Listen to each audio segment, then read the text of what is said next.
Good evening, parents and guardians. Myself and Miss Norberg are here now. I'm Mr. Pike, this is Miss Norberg. We're here to give you a little bit of information about school policies and procedures here at Cape St. Francis. We'd just like to say thank you to everybody. Of course, starting off the school year was, again, a little bit challenging with COVID-19 protocols, but we came together as a staff and as a school community to have a very smooth start up. And again, we're just going to walk you through some policies and procedures regarding school life that you may find useful. First of all, we're going to introduce the staff. In kindergarten, we have Miss Barbara Cole and Tina Wall. In grade 1, we have Miss Trina Da and Miss Tracy Noah. In grade 2, we have Miss Jennifer Ezekiel, and Miss Percy also does some grade 2 work as well in Miss Ezekiel's class. And we have Miss Carolyn Parsons teaching grade 2 as well. In grade 3, we have Miss Margot Kelly and Miss Sandy Williams. And in grade 4, we have Miss Sharon Facey and Miss Melanie Power. Our teaching and learning assistant is Miss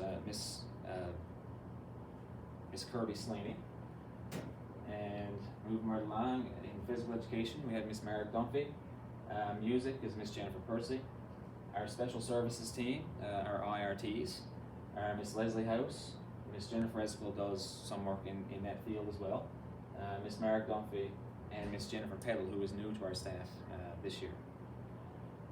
Student assistants, we have 3 of the 4 that we had last year back. We have Miss Kim Martin, Miss Heather Mullins, Miss Kim Connors, and Miss Krista Bragg. Okay. Our support staff, of course, Miss Lynette Button is back with us this year as our school secretary. Mr. Carl Smith is our daytime maintenance man. And Mr. Ron Keats is our maintenance man in the evening, okay? And of course there's me, who I already introduced myself. I'm Clark Pike and I'm the school principal. And we have Miss Carrie Norberg here, of course, who is our assistant principal. Our school-based reading specialist is the one and only Miss Christina O'Grady. Library resource teacher is also part of Miss Norberg's duties, is also being our library resource teacher. Guidance counselors, we have 2 guidance counselors this year. Miss Crystal Dean is here for half the time, so she's here every second day. And Mr. Gary Hunter is here for 1 day out of a 7-day cycle. Our district personnel that we have come work with us here at Cape St. Francis, Miss Natasha Kapoor is our speech language pathologist. Miss Nicole Masters is our educational psychologist who provides some support to staff and students here at the school. And of course, Miss Tracy Murphy is our district-based reading specialist. Our student enrollment this year is 215. We're down a little bit, not very much, but we managed to hang on to most of our enrollment. We have 1 reading specialist, as was mentioned before. Our guidance counselors, as was mentioned before, we have a 0.5 guidance counselor in Miss Dean, and a 0.14 guidance counselor 1 day out of 7 in the cycle is Mr. Gary Hunter. We have 1 teaching and learning assistant who supports our teachers and students in various classrooms in the building. And we have 4 student assistants. Cape St. Francis Elementary is at Cape St. Francis Elementary, our number 1 priority is to ensure the safety of all children and staff. Therefore, we ask for your support with the following safety protocols: fire and lockdown drills. We have several practice fire drills and several secure school and lockdown drills throughout the year just to prepare staff and students for the unlikely event that we have to use one of those protocols throughout the year. We will have modified fire and lockdown drills throughout the year as per district policy. Please contact the administration if you have any concerns about these procedures, and your children will be able to tell you a little bit more about that as they've been practicing those in class and so on so far, and we'll continue to do so. And we'll have more formalized drills as well for fire, secure school, and lockdown procedures. This year, again, as you already are aware, we sent out some email communication about COVID-19 screening and protocols. A hard copy of the screening protocol was sent home to parents and families, and also it's online, and we sent out the link for it too in one of our previous emails. Please do that with your child every morning, and make sure that you are COVID compliant. And if you have any questions, of course, about the symptoms and stuff like that, we would urge you to call 811 and get public health guidance on anything that you may have questions about related to COVID-19. Students at school who present with any symptom will be masked and wait in our supervised health isolation area for a parent or guardian pick up the student. So again, that protocol is the same as last year. So if we notice that students are having symptoms in school, we will put a mask on them and have them go to the health room, where we will where myself or Miss Norberg will supervise them until a parent or guardian is here to pick them up. Building security. During the school day, all exterior doors are locked and all visitors must use the intercom at the front entrance. A staff member will meet you at the door to collect any items you may need to drop off. So if you need to drop off a lunch, or if you need to drop off something to your child, like they forgot their gym shoes or a recorder or something that they need, we're more than willing to take that phone call on your behalf, and then of course one of us will go meet you and collect the items at the front door. Parents will not, at this time anyway, parents will not have access to the school building unless of course there's some kind of an emergency, and there's always exceptions to every rule, but at this point in time, with still sort of going through COVID-19 and that kind of thing, we're still going to try to keep visitors to a minimum for right now. Student drop off and pick up. So if you're going to drop off your child in your own personal vehicle, we would ask that you be here by 8:50. Or sometime between 8:50 and 9 o'clock. We try to get everybody into school at 9 o'clock for homeroom period from 9 o'clock to 9:05. So if you're dropping your child off, please remember to try to have them here before 9 o'clock would help us greatly. At 8:50, the buses offload. I go out and offload the buses at 8:50. It usually takes about 10 minutes to offload the buses, and usually everyone is in school by 9 o'clock. Please do not drop off any children earlier than 8:50. And that's because there's no supervision available for children at this time. We open the doors at 8:50, and then there will be supervision provided by our staff in here at that time. Please ensure that your children are dropped off at the school by 9, as classes start at 9:05 a.m. It is important that children are not late for school, as it can be disruptive to our classes that are in progress at that time. And I'm going to ask Ms. Norberg now to take over, and she'll guide you through the rest of this. Thank you, and welcome back to all of our families and new families as well. Mr. Pike and I look forward to working with you and your family this year, and your children as well. So this is our second virtual curriculum night. Obviously, we'd like to have everyone in the building and get to see everything in our school, but unfortunately, given the COVID regulations that still exist, that's not ideal right now. So we're just going to do our virtual curriculum night again this year, but certainly thanks so much for tuning in and looking and sharing in this information with us for our school. Okay. If you're going to pick up your child prior to dismissal, if you're aware of it before your child goes to school in the morning, it's a great idea to write a note in your child's agenda. That's the best form of communication between you and your child's homeroom teacher. However, we are aware that events can occur throughout the day, and you may have to change dismissal instructions for your child. So in that event, you need to phone the office and make the office aware, and the office will notify the teacher and the child if there is a change to dismissal instructions. It is preferable if you know beforehand, if you can write it in the child's agenda. That will be preferable.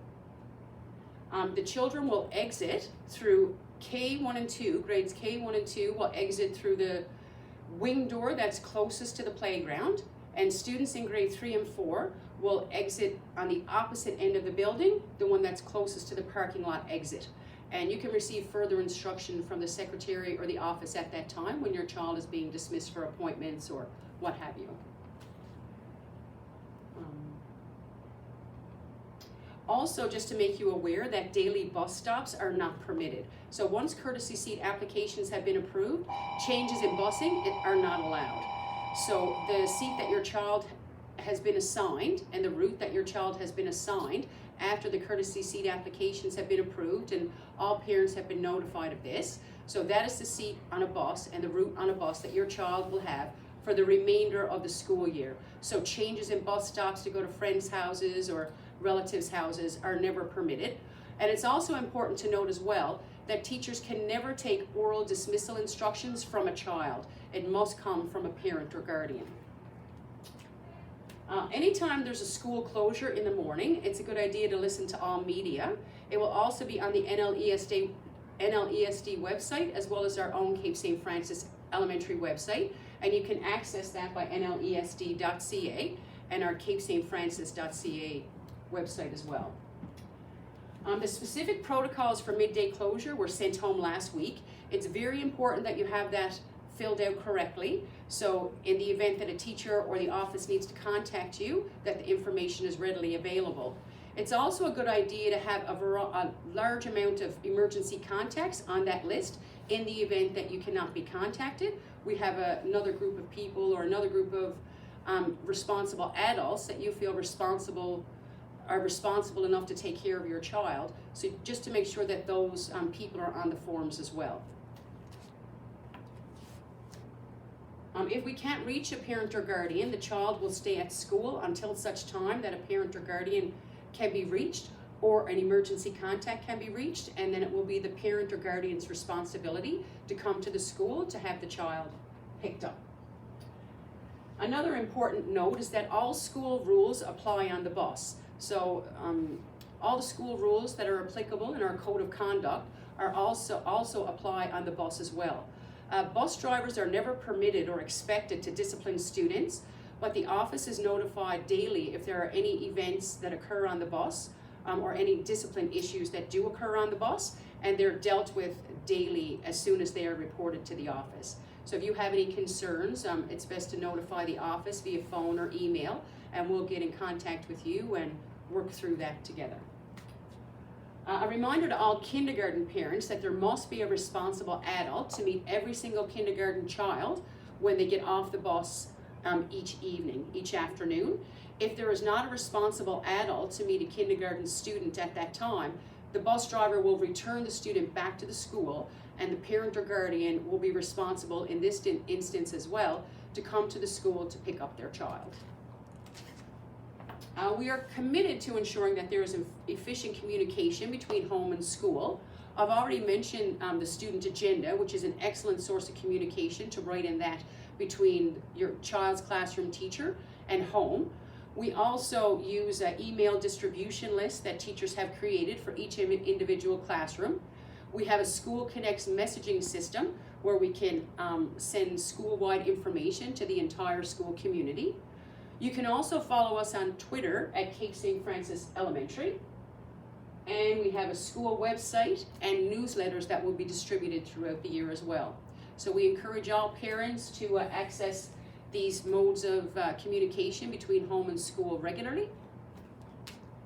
And we encourage active living and promote the importance of a healthy lifestyle here at Cape St. Francis as well. As a result, students will be going outside on a regular basis to participate in play activities as well as curriculum-based activities. So it's very important that they have the proper clothing and are dressed for the weather when they go outside. And we also stress the importance of making healthy food choices. So wherever possible, if you could think of healthy food options when packing your child's recess and lunch snacks. School lunch association. Oh yes, as well, the School Lunch Association. If you'd like to register at the School Lunch Association, the ordering for October has already concluded, but you can find information on registering and ordering school lunch at schoollunch.ca. And you can still register for November and the rest of the year. Registration is not closed, it's just closed for October. So if you'd like to avail of the school lunch program from November to June, you can access that at schoollunch.ca. Head lice is a reality in every school, so we encourage you to check your child's hair regularly for nits and other signs of head lice that may be there. Also encourage children to refrain from shearing hats and brushes and other tools that could possibly spread head lice to others. Tie back long hair, and if you have any questions about this, feel free to contact the administration. If your child is required to take student medication during the school day, there is a process that is involved with that. There's paperwork that needs to be filled out by parents and families, as well as by the student's family physician.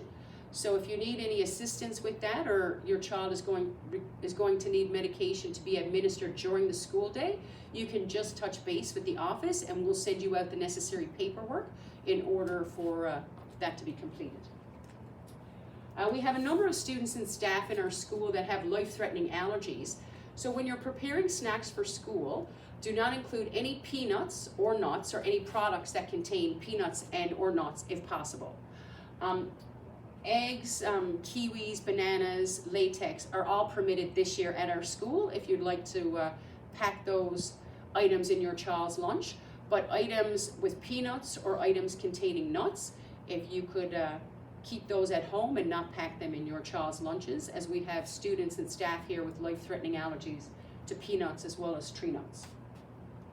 Also, please do not send in any items that resemble allergens but are actually allergen-free, such as the Wow butter that resembles peanut butter. It's very difficult for teachers to determine if it's actually peanut butter or Wow butter, so Wow butter is not acceptable either in students' lunches. Sure, yeah. So our school council, we currently right now we're gonna be forming a new school council here at Cape St. Francis. So if any parents are interested in in being part of our school council, we're going to send out some communication in the coming weeks to let people know about the process. But we would encourage everybody to if you're interested, to express interest to us when we send out that communication. School council in the past has been very active here at Cape St. Francis, very supportive group. We would like to take this opportunity, of course, to recognize all of the past members of our school council and thank them greatly for the positive contribution that they've made here to Cape St. Francis Elementary. They did an excellent job, and we're so delighted to have them as part of our family here at Cape St. Francis. But again, keep on the lookout for an email coming from us in the coming weeks about how to join our brand new school council that we're gonna figure out in the next week or a couple of weeks. Thank you so much for watching our presentation for our second virtual curriculum night. Mr. Pike and I really look forward to working with you and your children this year and all families in our community. Yeah. Thanks so much for tuning in. If you need anything, don't hesitate to contact us. That's what we're here for. And we're really looking forward to a very positive and very nice school year for your students.